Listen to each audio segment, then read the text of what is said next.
It's the spookiest time of the year.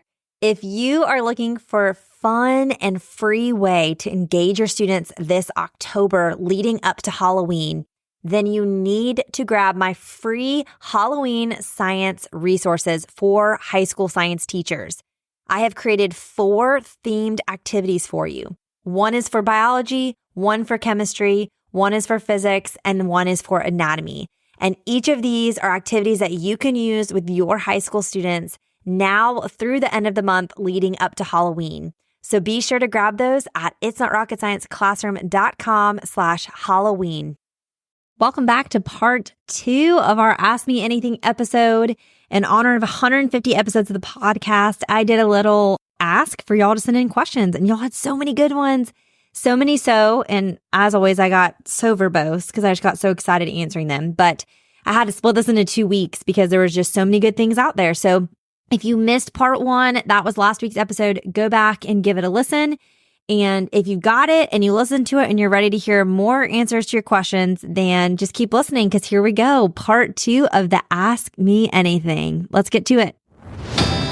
This is Secondary Science Simplified, a podcast for secondary science teachers who want to engage their students and simplify their lives. I'm Rebecca Joyner from It's Not Rocket Science.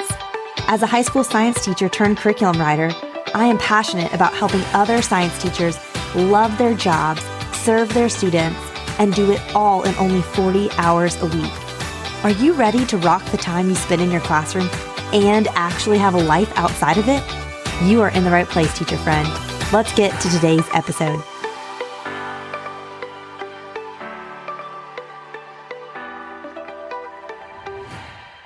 First question is about ideas for differentiated instruction. This is something I see a lot, but this specific teacher said, this year I have students identified as gifted and talented in the same classes with students who are reading below grade level. I wondered if you have any strategies, especially for lab activities, that can help students collaborate and respect their differences.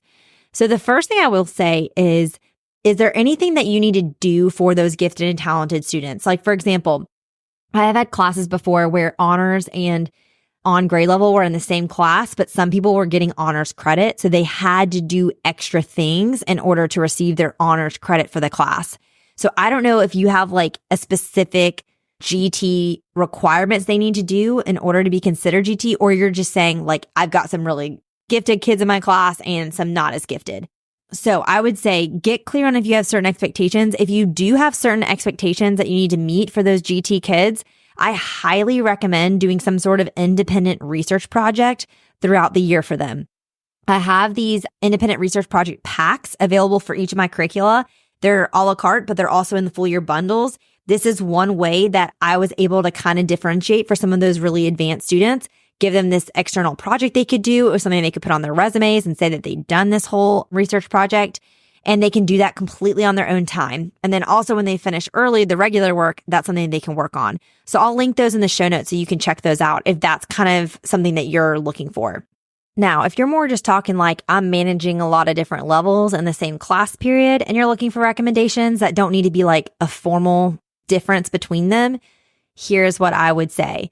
I would first give your gifted and talented students completely blank Cornell note outlines or whatever kind of notes you like to do, but they're completely blank. They're writing notes from scratch. All of my units have blank outlines, fill in the blank, and then completely filled in. So I would give blank to the GT. That gives them, more to do there during the notes so they're not getting as bored.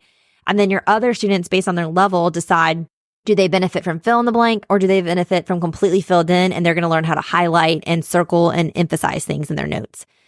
Now, for lab groups, I personally like mixed ability lab groups. I know other people feel differently. They'd rather put like all the advanced kids together and then let them go independently and then they work with the other. I personally don't like to do that. Again, this is just preference, so you may feel differently. I like to mix them up.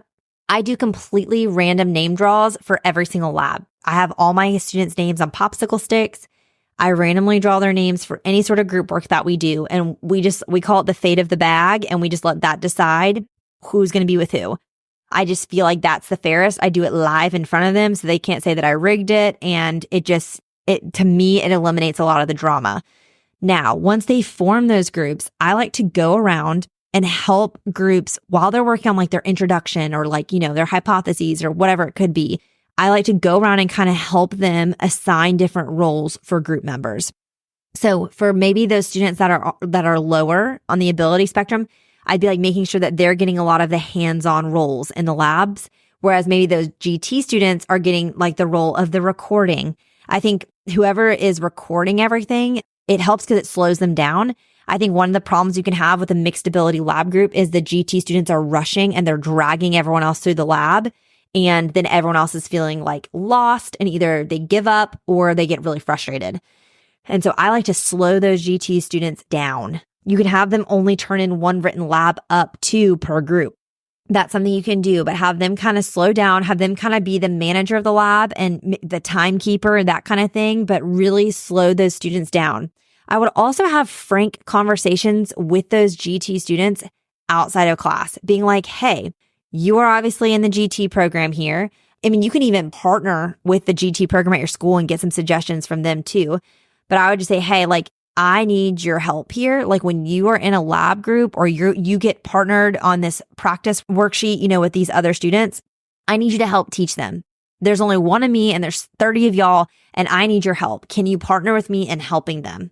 This will help you grow by learning how to explain it to other people, and it's going to help everyone in the class. Like we're going to all work together. I think meeting with those students outside is the way that you kind of, you're not going to identify like you're a fast student and that's a slow student you're partnered with, but you can just say, hey, there are going to be times where you're going to be working with people that don't understand this chemistry stuff as well as you do. I need your help teaching them. Can you partner with me in that? And maybe it's a conversation of like, I can give you, when I write your recommendation, letter for college, I can say that you were like a peer tutor or something like that. Giving them some responsibility, I think is really helpful. Another thing I'll say is for those students with the lower reading levels, you're saying below reading level, I would make sure if they aren't already, if they don't have an IEP or 504, that we're getting them tested to see if they can get any formal accommodations.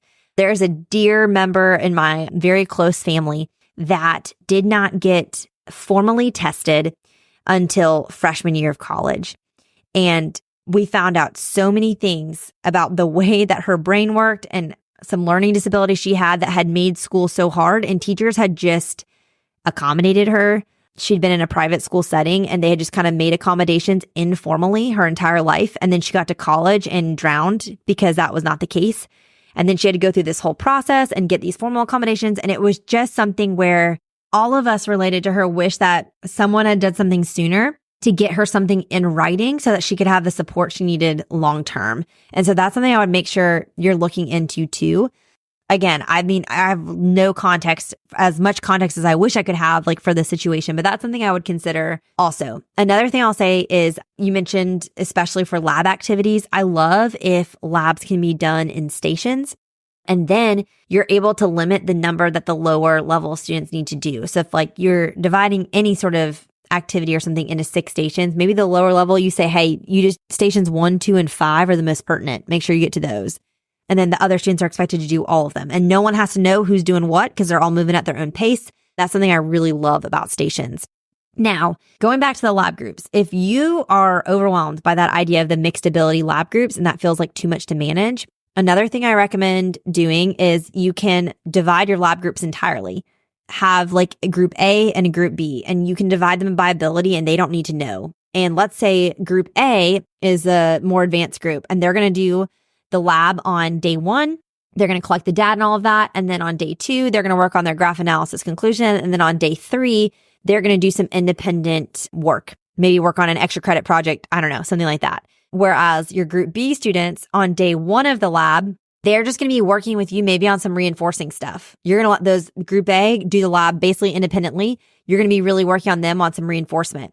Then on day 2, they're going to be data collecting and you're going to be really, again, hands-on with them while the other group's working more independently. Then day 3, when they're working on their graph, their analysis and conclusion, you can kind of be circling around with them, circling around with the other group. That can help you focus more on the people that need the most attention. And then also it divides the number of students working in lab in half at a time. So that's a great hack too if you have limited space or limited lab supplies. The only kicker is you have to keep the lab set up for longer. But that's something I recommend too. So hopefully that helps.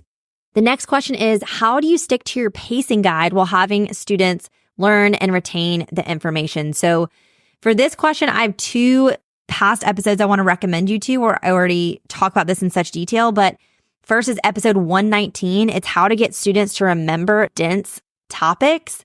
So I think that is a really, really helpful episode. And then episode 147 from just a few weeks ago is how to cover all of your standards. So that's for those of you who are really trying to keep to your pacing guide. But again, without going through that entire episode again, my number one question for you, or for anyone who is worried about getting through all of the content or getting through the pacing guide or keeping up with it, is, do you have to? Do you truly have to cover everything on your pacing guide? If you have like an AP or EOC test or something like that, then yeah, like you do. But even if you're like physical science and you're a prerequisite class into chemistry, like you don't technically probably have to cover everything. And that's where I would recommend reaching out to the chemistry teacher, figuring out what's most important that you get to, and then doing that justice, as opposed to, like, I'll remember my chemistry teacher saying when I taught physical science, he was like, if those students knew how to do dimensional analysis and then also knew really had great instruction on writing and naming formulas and writing and balancing chemical reactions, like it'll make chemistry so much easier when we bring all that up again before we get into stoic. Because he talked about so many times the hardest part of stoic is they can't even write and balance the chemical reaction. And then the whole thing is messed up because the mole ratios are messed up. So focus in on those things, and then that'll help you slow down. I think oftentimes we have this sense of urgency and rushing that like the department or admin or whatever are putting on us. But like in actuality, it doesn't actually matter if we get through all this stuff. And I think our students would be better served if we're not just totally rushing them. But again, I don't want to redo that entire episode. So go back and listen to 119, 147. I have those linked in the show notes too, so you can check those out. All right, these next few questions are more like Dear Abby style questions. So these are people that, sent me an email, sent me a lot of context. I'm going to read a lot of what they said verbatim so you can have that context, and then I'm going to answer the question. Okay. And I think hopefully y'all will relate to a lot of these. So the first person submitted this. I had to call a mom today about a student failing a test. During that call, she put the student on speakerphone. Insert biggest eye roll for me. The student said I never help her understand anything and that I was the reason she failed our first test, which out of control. It sort of hurt my feelings because I feel like I go out of my way to help my students. And then this teacher listed literally so many ways he had supported all of the students, and this student specifically as well. I'm not going to rehash those all here. So then he asks, is there any way you know how to make students study? Most days our bell work is study your flashcards with a partner, but if they choose not to do it, they never study. Okay. So I have so many things to say about this. First, I feel like I just need to address this situation as a whole, and then I'm actually going to answer this teacher's question about can you make your students study? So the first thing I want to say is I feel like this generation and all my interactions with them, it's just an extremely entitled generation.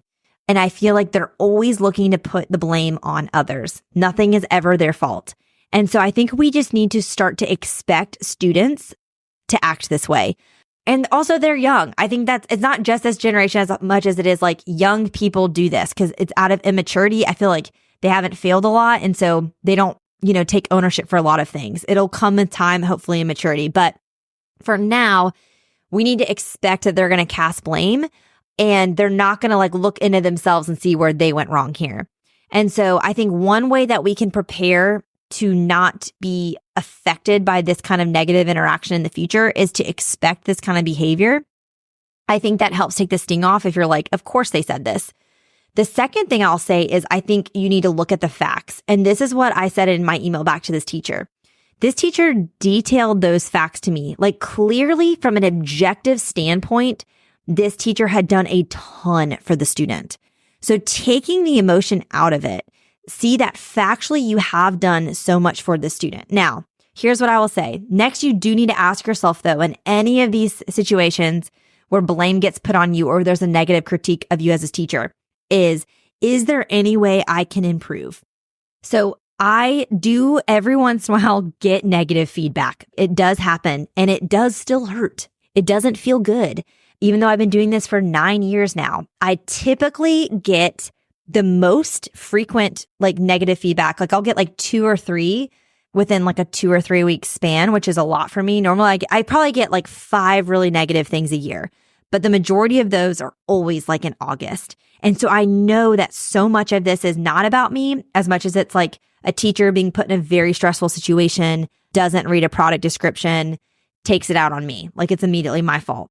Always in this situation, again, I always come like now, like I said, to expect it, I expect in August now that I'm going to get a couple of these kind of emails or reviews because it's that time of year. It's a stressful time. Someone very wise told me once, people in chaos act like they're in chaos. And that is how the beginning of the year is for a lot of teachers, being thrown things last minute. So I've come to expect it. It does help a little bit. Next, I look at the facts. I look at my description to make sure, or I look at every claim that it's made that is negative towards me. And I look at the facts objectively. That's what I want you to do too. And then, like I said, I ask myself, is there any way I can improve? Is there anything true about what this person said that I can do better? And if so, I own that. I admit it and I apologize and I choose to do whatever it is differently next time. Or for me, I choose to change the product description to make it more clear so that next time I can at least point and say, like, I put this in the description 14 times. So I don't know what to tell you if you didn't read it. I would never say that, but ask yourself that question. Then when you're talking to that parent or student, or for me, talking to someone who maybe leaves a negative review or an email or something, I really think you have to not get defensive. I would first acknowledge that you hear them and apologize that they have felt this way. Like I would have said to that student, like, wow, I'm so sorry that you feel like I did not teach you, that I made you feel that way in my classroom. And then I would very clearly and calmly and matter-of-factly, again, stick to the objective facts of the things that you have done. Like that teacher, y'all, I'm not kidding. This teacher told me like literally 8 to 10 things that they had done. Like they had so clearly, and y'all know this teacher had taught this student, like y'all know, because y'all have the same students. I would outline those things. And then here's the kicker. You need to put it back on them. I think so many times this blame generation blames us, and then we're the ones spinning our wheels trying to figure out how we can be better. When they need to tell us if we are wrong, then you need to tell us how we can be right. Say, what could I do differently in the future in addition to these things that I've just outlined that I did do so that you feel more supported or you feel better taught? Okay, this is my number one strategy dealing with difficult or negative people is put the onus back on them. Okay, so for me, I often will say, if I'm outlining like, hey, you made these 3 complaints about this resource. In my description, I said A, B, C, where I acknowledge those 3 things. So please let me know how I can make this more clear in the future so that other people aren't confused by this. I like never want someone feeling misled. Just like I'm sure you as the teacher don't want any of your students feeling like you never taught them. So they can tell you, how can I teach you better? If I'm clearly not doing a good job, you need to help me understand. Help me understand what I could do differently in the future so that we can make this right moving forward. Or other language I really like with parents, so we can partner together to help your student be successful on the next test. And then another thing I will say about this is just giving like the nature of the situation. In the future, I recommend always emailing. If you have email, I always recommend emailing over asking on the phone. I just like a record of all things. And unless you have an ability at your school that they like record all the conversations, I prefer email. And I would ask, can I meet you in person? I think obviously when you're in person, again, you're not recording it. But I think one of the benefits of being in person is, again, you can invite that student into, and then it's not a surprise. Like you're like, hey, I'm inviting you, inviting your parent. Like, let's meet, let's talk. Again, it shows like, I want to partner with you to see you successful.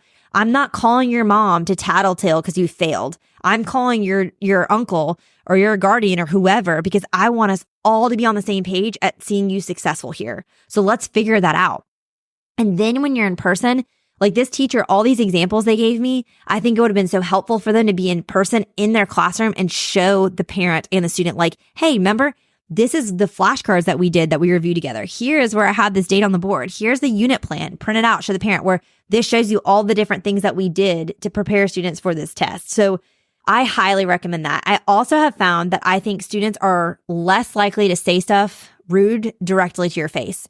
Would the student maybe have said this still? Maybe, for sure. Like, I'm not saying they won't because kids are savage, but I just think people tend to be kinder when they're looking at a person's face as opposed to email or phone. So I'm always like, let's email to get on the same page and get together. And then I always want to do things in person. And typically once you do it once, you never have to do that again. So that would be how I'd handle that moving forward.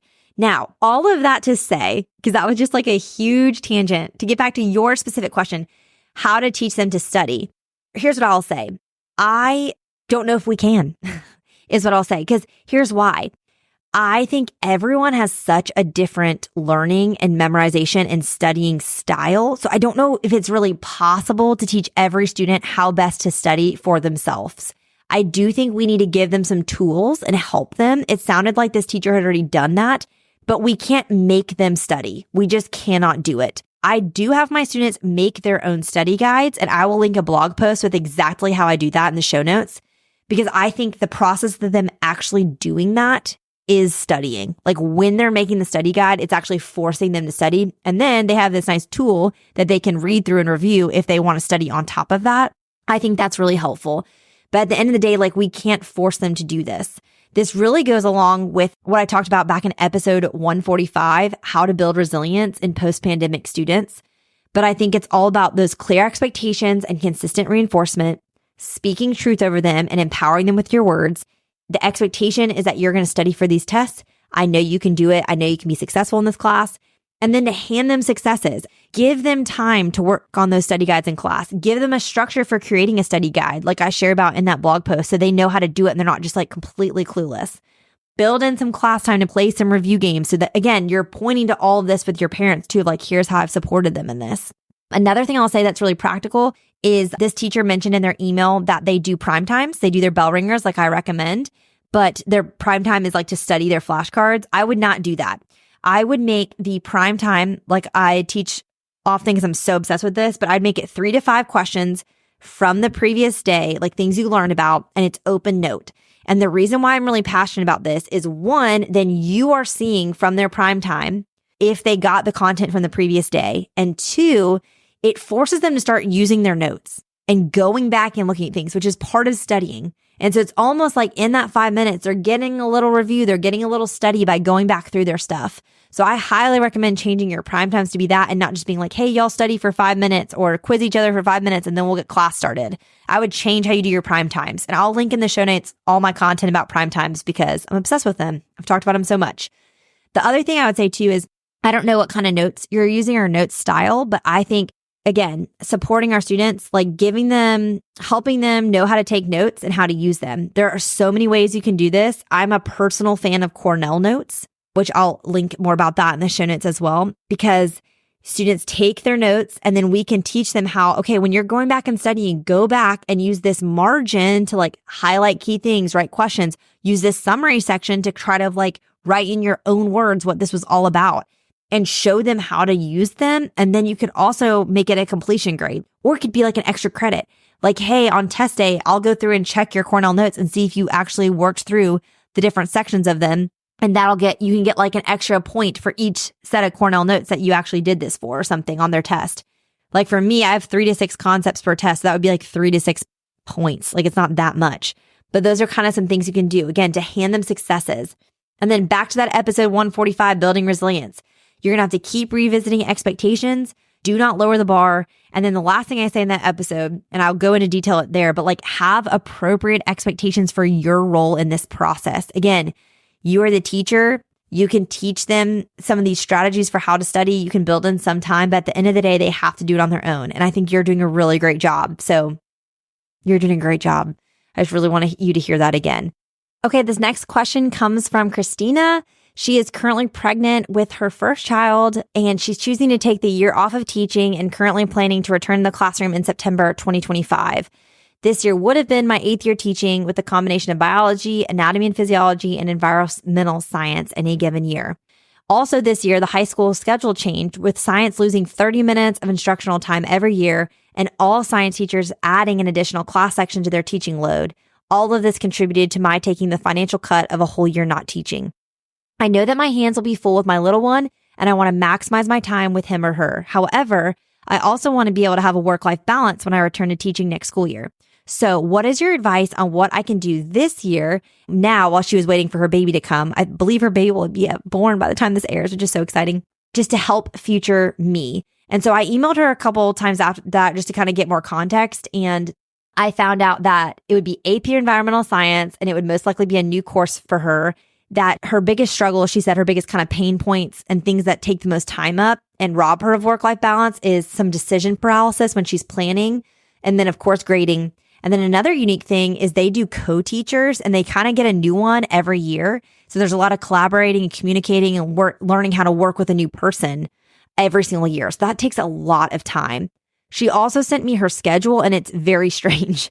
It's 44-minute class period some days, 90 minutes others, and then you don't see them one day, and then you have a 36-minute another. Like, it's very limited class time with your students. So it was a lot. And so after reading all of that in her context, here's my advice. And again, totally biased advice, but what I would say is, first, you will be amazed how much this tiny human will change your perspective on everything. I will never forget when our oldest was born on the last day of quarter 3, and I was missing all of quarter 4. And I remember being so upset because ecology is like my favorite unit. I was going to miss that and evolution with my biology students. And then also I was missing like all of prep time for my AP bio students and them taking their exam. And I was like so upset about that. I remember all these veteran teachers at my school being like, I promise you won't care when you meet this baby. I promise you won't care. And I was like, I will care. And they were so right. I really didn't. I had promised I would come back for Ecosystem in a Bottle setup day, which is like one of my most iconic labs. And I did do that. And then I was so happy that day to go home and be with my baby. And then I came back and I did finals and I graded them and I helped administer grades at the end of the year. And I did not want to be there. So I think one good thing is you will be able to be more ruthless about your decision-making process. And because you're going to have this person that you're going to want to get back to. So when you're trying to decide, do I try this new lab or do I stick with the old one? Or do I grade this extra assignment or not? You're going to have a face in this human you're thinking about when you make that decision. It's going to make it a lot easier to make that decision.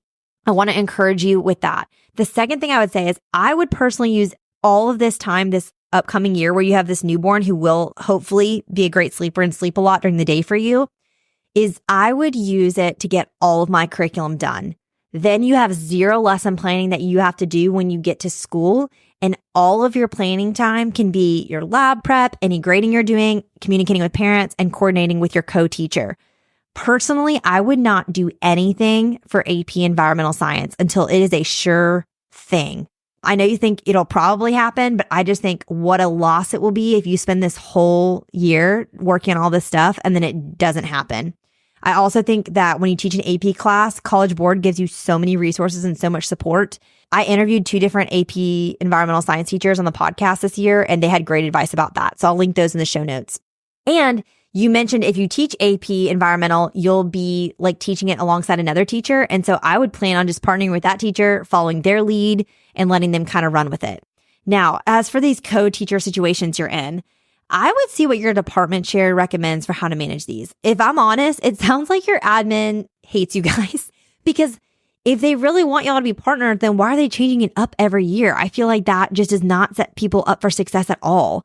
And so I would see if your department chair has some sort of standard we can set from the leadership level of like when you're in these co-teacher situations, who is the main leader?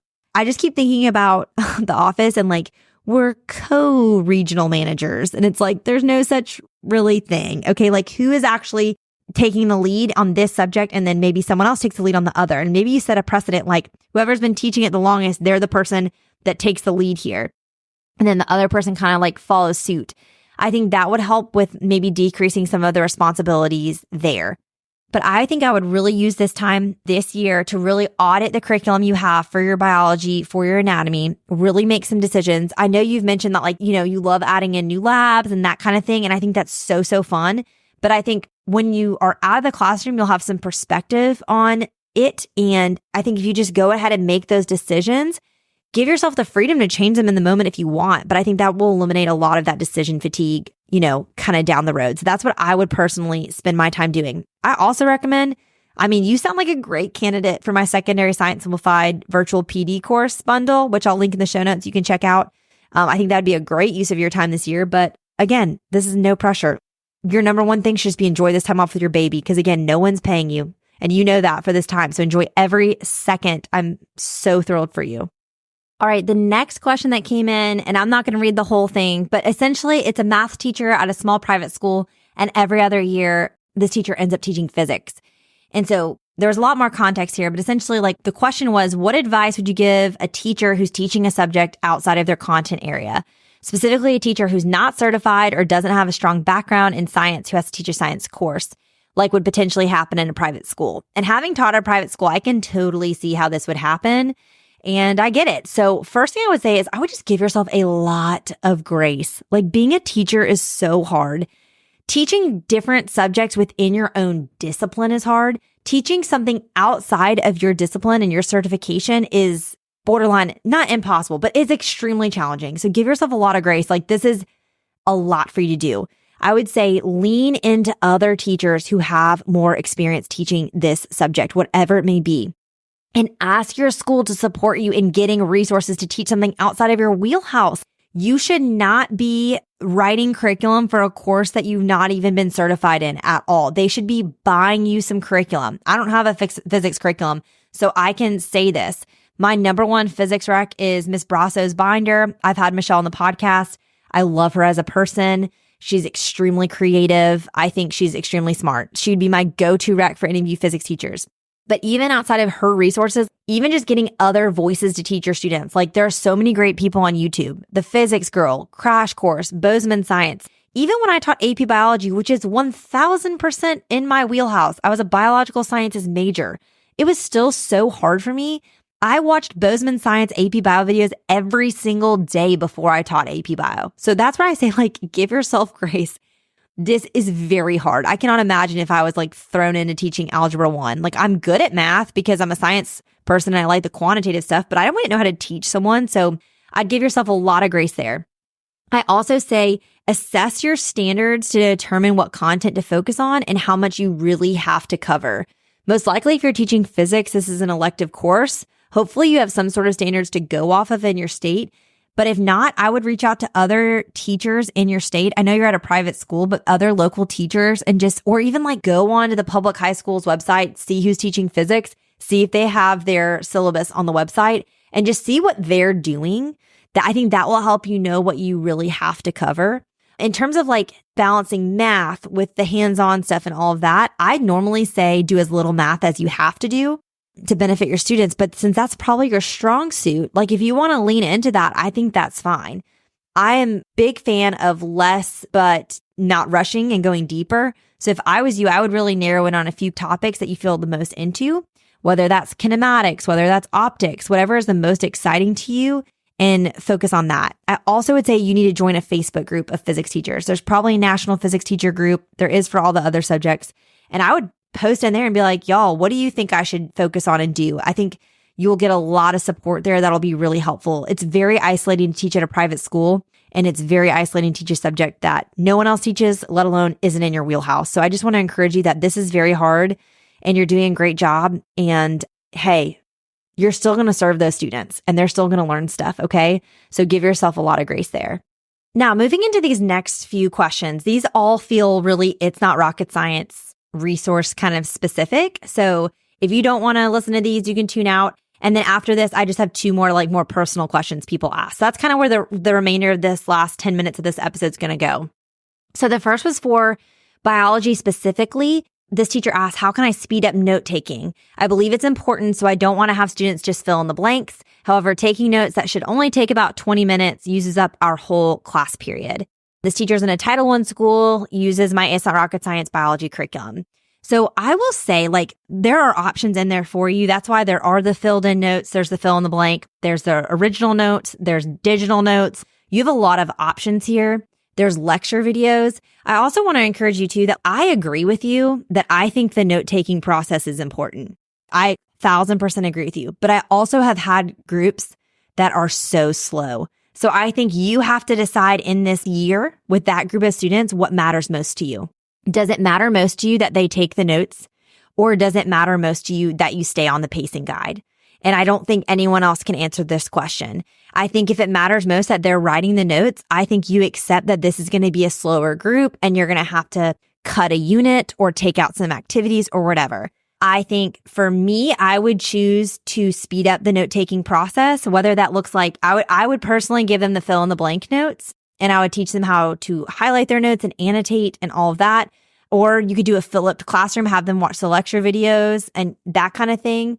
That's what I would personally do. I would do the fill in the blank notes. I agree that writing the notes is better, but for the sake of time, you can assume that that time would be better spent doing the activities and all of that. I would not want to cut that out personally.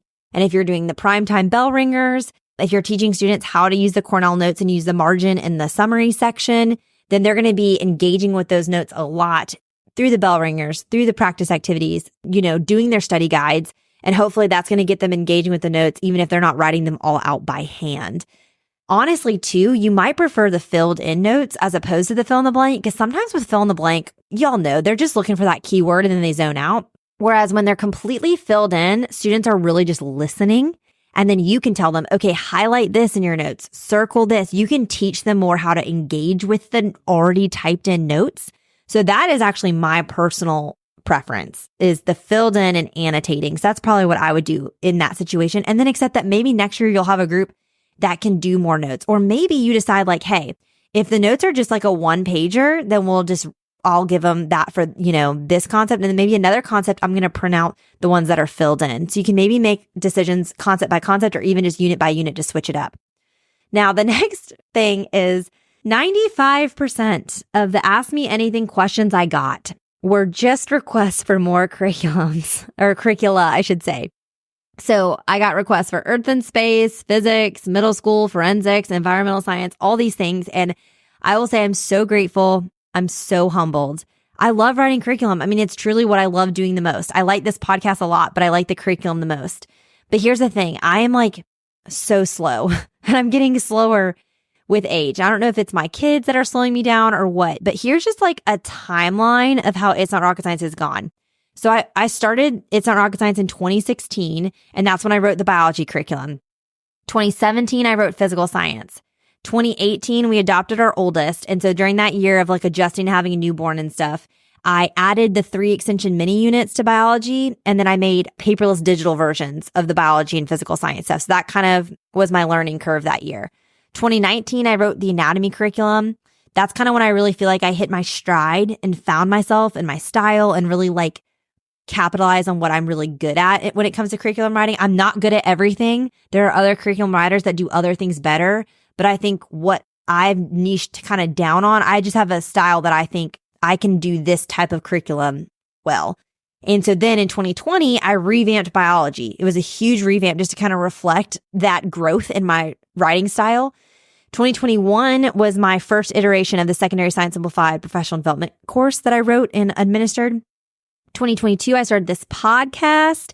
And then 2023, I wrote chemistry. So what's next for me in 2024 was one, I re-recorded the Secondary Science Simplified PD courses. I made them standalone, so it's not this live course anymore.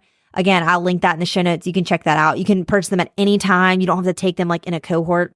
But my next thing I'm doing is I'm going to be revamping physical science because I haven't touched that since 2017, other than minor like typo corrections here and there. So that needs a major, major refresh. So everyone who owns that will get all those updates, for life. After that, I'm not sure. Like, I feel like every curriculum, it takes me a solid 6 months of studying and researching. And then it takes me like about a year to write. Chemistry took me 18 months though, y'all. And then it takes me like at least 6 months to recover, which sounds dramatic, but like, it's just such a creative endeavor. So I don't know. I will say never. It's hard for me to imagine right now writing another curriculum, but it is my favorite thing to do. So I wouldn't be surprised if I did. I will say I would not expect middle school curriculum from me. As you've heard in these last 2 episodes, I just don't think I'm the person to do it. I think there are some great people out there in the middle school space. If you ever email me asking for middle school stuff, I have my list of people I point you to. But some of those other subjects, we'll see.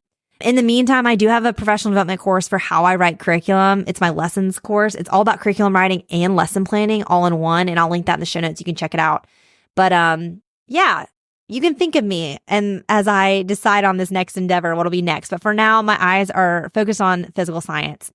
And related to that, someone asked, they said, I'm hoping that you add dimensional analysis and gas laws to the physical science curriculum. It's in our curriculum in Pennsylvania, and I would love to keep it consistent with your format. So I want to let you know, one, dimensional analysis is in the curriculum for physical science. It's in Unit 1, but I do plan to add gas laws conceptually to physical science. Another thing I'm going to do is, I've told y'all, I read state standards daily. Someone sends me their state standards for a subject. So I have this enormous 100-page Google Doc of my notes.